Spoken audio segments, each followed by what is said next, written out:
چاروں طرف زوال ہی زوال ہے، تم ہمت کرو، اس کو اس لیے نہ پڑھو کہ میں نے کمائی کرنی، اس لیے پڑھو کہ میں نے اس سے اپنی قوم کی خدمت کرنی، اور میں نے اس کو اس سطح تک پہنچانا ہے کہ یہ قوم اپنے پاؤں پر کھڑے ہو سکے۔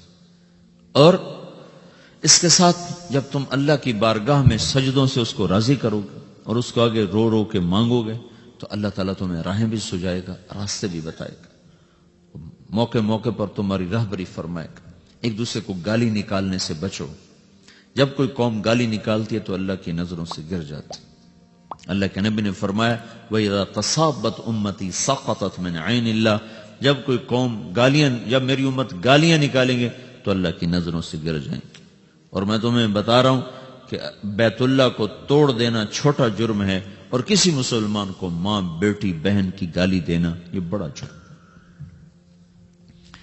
اپنے آپ کو گالی سے بچاؤ، غیبت سے بچاؤ، قرآن کے عادی بنو، موسیقی کے عادی نہ بنو۔ جہاں بھی لڑکے لڑکیاں اکٹھے پڑھتے ہیں وہاں نظر کی حفاظت کرو، کہ اس سے جتنی تیزی سے ایمان جاتا ہے اور کوئی چیز ایسی نہیں۔ بے پردگی یہ وہ پیٹرول ہے جس کی لگی ہوئی آگ کو 7 سمندر کے پانی بھی نہیں بجھا سکتے۔ جہاں پردہ اٹھتا ہے وہاں حیا اٹھ جاتا۔ 1792 میں ایک عورت تھی لندن میں جس نے سب سے پہلے آزادی نسواں کا نعرہ لگایا تھا، ورنہ اس سے پہلے یورپ بھی عورت اور مرد میں تفریق کا قائل تھا۔ اس کا نام تھا میری والسٹون کرافٹ۔ اس نے آزادی نسواں پر سب سے پہلے کتاب لکھی تھی۔ تو ان کے سامنے تو وحی نہیں تھی، قرآن نہیں تھا نا، ان کی تو بائبل تبدیل شدہ کتاب تھی سینکڑوں ترجموں کے بعد۔ وہ تو بھٹکیں تو ان کے پاس کوئی سند کو نہیں۔ ہم کیسے بھٹکے؟ ہمارے آگے قرآن کھڑا ہوا، ہاں ہمارے آگے رسول پاک صلی اللہ تعالی وسلم کی پاک زندگی کھڑی ہوئی، ہمارے آگے اللہ تعالیٰ کے نیک بندوں اور نیک بندیوں کی پوری ایک تاریخ ہمارے سامنے ہے۔ ہم دائیں بائیں کیسے ہو سکتے؟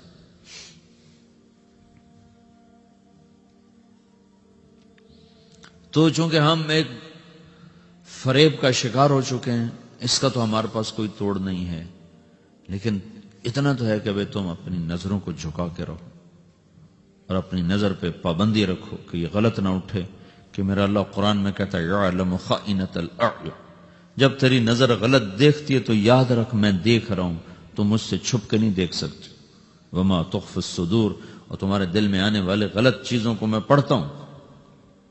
پھر اس کے بعد میڈیا کی یلغار ہے، اور فحش فلمیں اور فحش سیڈیز اور فحش پروگرامز، یہ ایک سوچی سمجھی سازش ہے میرے عزیزو ہماری نسل کو برباد کرنے کی۔ یہ تمہاری دشمنی ہو رہی، اس سے ٹکر لو، اپنے آپ کو مناؤ کہ نہیں ہم بے حیا نہیں ہیں، ہم فحش نہیں ہیں، ہماری نظر پاک ہے، ہم ان چیزوں کو دیکھنے کے روادار نہیں ہیں۔ ایک عرب سردار اپنے جہاد میں، یہ پہلی صدی کا واقعہ، کوئی 80-90 ہجری میں وہ گرفتار ہوئے ہیں، اور ان کے ساتھ 10 ساتھی تھے، ان کو قتل کر دیا گیا۔ یہ ہیں حبیب، ان کا نام ہے حبیب۔ تو یہ بڑے اونچے لمبے نوجوان تھے، تو ان کو رومی سردار نے کہا یہ مجھے غلامی کے طور پہ دے دو، تو نے اس کو غلام بنا لیا۔ اس سے کہنے لگا اگر تو عیسائی ہو جائے نا تو میں تمہیں بیٹی بھی دیتا ہوں، اپنی جاگیر بھی دیتا ہوں۔ وہ کہنے کہ تو مجھے سارا جہان بھی دے دینا تو میں ایک پل کے لیے بھی عیسائی ہونے کو تیار نہیں۔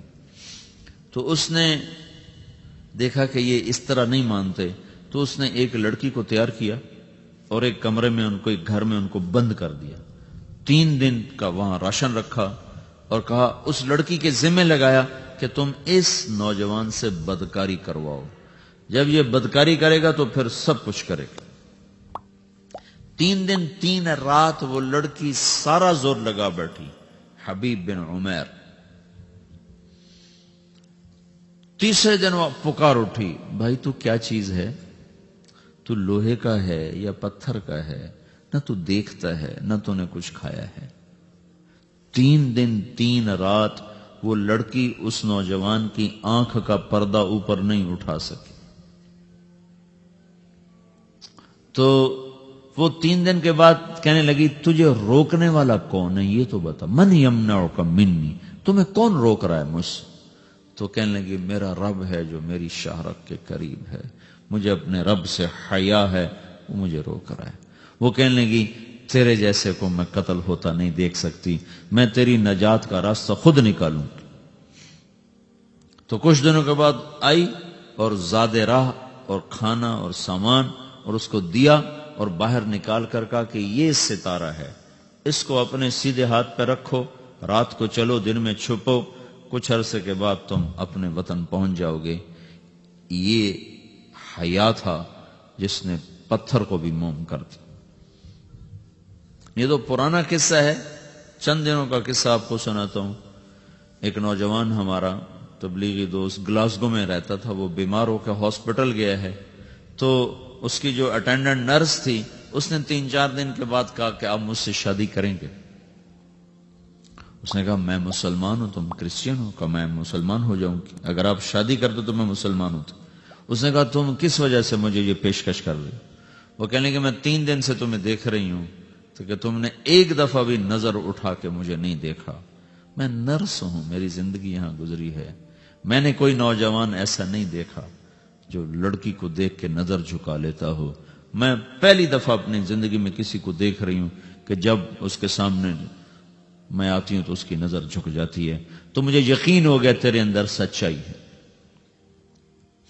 وہ مسلمان ہو گئے، اس نے آگے کتنی بچیوں کو مسلمان کیا۔ پھر اشفاق احمد صاحب مرحوم تھے، یہ ڈرامہ رائٹر، ان سے اچھی سلام دعا تھی میری، تو ایک دن مجھ سے کہنے لگے کہ میں تبلیغ کے کام سے متاثر ہوا ہوں انگلینڈ جا کر، پاکستان میں نہیں انگلینڈ جا کر، کہ میں ایڈمبرا میں پارک میں بیٹھا تھا، میری بیوی میرے ساتھ بیٹھی تھی، تو ایک جماعت آئی، انہوں نے آ کر اذان دی مغرب کی اور نماز پڑھی۔ نماز کے بعد نا 13-14 لڑکیاں بھاگ کے آگے آئیں ان سے بات کرنے کے لیے، تو میں نے بیوی سے کہا آؤ سنو یہ کیا کہتے ہیں، تو کہا ہم دونوں بھی پہنچے، تو جس نے جماعت کرائی تھی نا اس کو ایک لڑکی آگے بڑھ کے کہتی آپ کو انگلش آتی؟ کہا جی آتی ہے۔ کہ آپ نے کیا کیا ہے؟ کہ جی ہم نے اپنی عبادت کی ہے۔ تو وہ لڑکی کہنے لگی آج تو اتوار نہیں ہے، تو اس نوجوان نے کہا کہ جی ہم دن میں 5 دفعہ کرتے ہیں، صرف اتوار کو نہیں، روزانہ 5 دفعہ۔ وہ لڑکی کہنے لگی یہ تو بہت زیادہ ہے، آپ اس کو کیسے نبھاتے ہیں؟ تو اس نے اس کو جواب دیا، 2-3 سوال اس نے اور کیے، جواب دیا، تو کہنے لگی اچھا بہت مہربانی، اس نے سے ہاتھ بڑھایا آگے ملانے کے لیے نا، تو وہ نوجوان کہنے لگا میں آپ سے معافی چاہتا ہوں، میں آپ کو ہاتھ نہیں ملا سکتا۔ تو اس لڑکی نے کہا کیوں؟ کہ یہ ہاتھ میری بیوی کی امانت ہے اور کسی کو نہیں لگ سکتا۔ تو لڑکی کھڑی تھی، وہ زمین پہ گر گئی، صرف اس بول وہ زمین پہ گر گئی، کھڑے کھڑے وہ زمین پہ گر گئی، اور وہ بچوں کی طرح رونے لگی پھوٹ پھوٹ کے، اور کہنے لگی وہ لڑکی کتنی خوش قسمت ہے جس کے تم خامد ہو، کاش یورپ کے مرد بھی ایسے ہی ہوتے۔ جس رب نے نفسیات بنائی ہے وہ اگر کوئی عورت کپڑے اتار دے تو اس کی نفسیات بدل جائے گی، چاہے وہ مغرب میں پیدا ہو چاہے وہ مشرق میں پیدا ہو۔ عورت کی نفسیاتی حیا ہے اور وفا ہے، وہ کسی وفادار کی تلاش ہے، تو وہ اس کو پتہ بھی نہیں ہے کہ مشرق کا حیا کیا ہے، لیکن وہ اس کو اللہ نے عورت بنایا ہے، اس کے اندر کی وہ نہیں مر سکتی چیز۔ کاش یورپ کے مرد بھی ایسے ہوتے۔ اور آنسو پوچھتی ہوئی وہاں سے اٹھ کے چل دی۔ تو اشفاق صاحب مرحوم کہنے لگے میں نے اپنی بیوی سے کہا بانو آج وہ تبلیغ ہوئی ہے کہ لاکھوں کتابیں بھی چھپ جاتی، وہ کام نہ ہوتا جو یہ نوجوان اپنے عمل سے کر گیا۔ تو میرے عزیزو کٹی پتنگ نہ بنو، اپنی کٹی پتنگ کی منزل کوئی نہیں رہتی۔ اللہ اس کے رسول کے ہاتھ میں اپنی ڈور دے کے چلو، اللہ اس کے رسول کی غلامی میں اپنے آپ کو چلاؤ تو اللہ تمہیں بھاگ لگائے گا، عزت بھی دے گا۔ اپنی منمانی میں کوئی راحت نہیں، اللہ کی قسم کوئی راحت۔ میں 6 بر اعظم پھر کے تمہیں بتا رہا ہوں کہ جو اپنی ترتیبوں پر چلنے والوں کے دکھ آپ لوگ اندازہ نہیں لگا سکتے۔ چلنا ہے تو اللہ اس کے رسول کی زندگی کو اپنا کے چلو، اللہ تمہاری دنیا بھی سکھ والی بنائے گا، آخرت بھی سکھ چین والی بنائے گا۔ لیکن یہ سیکھنا پڑے گا، سیکھنا پڑے گا۔ تبلیغ اس کو سیکھنے کی محنت ہے اور اس کو آگے پہنچانے کی محنت۔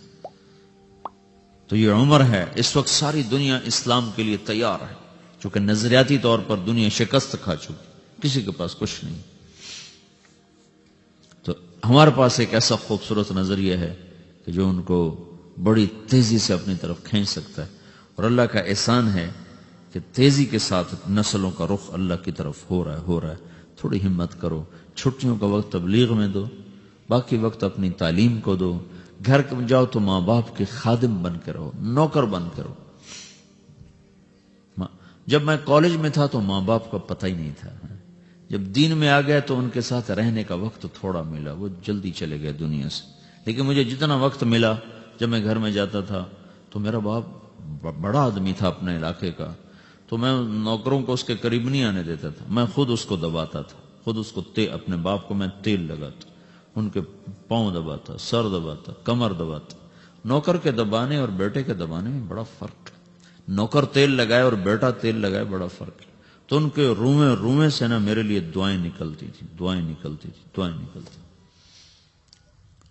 اور یہی باپ جب میں کالج میں تھا تو مجھ سے اتنا تنگ تھا کہ بیٹھ کے آنسو بہاتا تھا، پھر وہی باپ جب میں دین میں آیا تو مجھ سے اتنا خوش تھا کہ خوش ہو کے آنسو۔ یہ دنیا بھی عجب ہے، یہاں خوش سے بھی لوگ روتے ہیں اور غم سے بھی لوگ روتے ہیں۔ یہ ہے ہی غموں کا جہان کہ یہاں خوشی کی انتہا بھی آنسو ہے اور غم کی انتہا بھی آنسو ہے۔ تو یہاں خوشیاں تلاش کرنا تو حماقت کی بات ہی۔ تو اپنے گھروں میں جاؤ تو اپنے ماں باپ، رشتہ دار، عزیز اقارب ہیں، ان کا حال لو، ان کی خدمت کرو، ان کی دعا لو۔ اگر گاؤں میں رہتے ہو تو گاؤں کے بوڑھے بوڑھیاں ان کے جا کے حالات لو۔ میں اب بھی جب گاؤں میں جاتا ہوں تو ہمارے گاؤں میں 3-4 ایسے بوڑھے بوڑھی ہیں جو میری پیدائش سے پہلے کے بھی ہمارے پاس ہیں، تو میں ان کے گھر جاتا ہوں، ان کا حال لیتا ہوں، ان کے پاس بیٹھتا ہوں، ان کی ضرورتیں پتہ کرتا ہوں، ان کی خدمت کرتا ہوں، تو مجھے اتنی دعائیں دیتے ہیں، اتنی دعائیں دیتے ہیں کہ میں سمجھتا ہوں کہ میرے لیے میرا سرمایہ آخرت ان کی دعائیں ہیں۔ تو یہ بھائیو انسانیت کے آداب ہیں۔ صرف ڈگری لے لینا کون سی بڑی بات، مکڑی نے تم سے پہلے سے ڈگری لی ہوئی۔ اگر تم نے ڈگری ہی لینی ہے اور کوئی انسانیت کے اصول نہیں سیکھنے تو جاؤ مکڑی کے جالوں کو دیکھو، تم سے اچھی ٹیکسٹائل انجینئر ہیں، بے خطا قسم کی ٹیکسٹائل ہے۔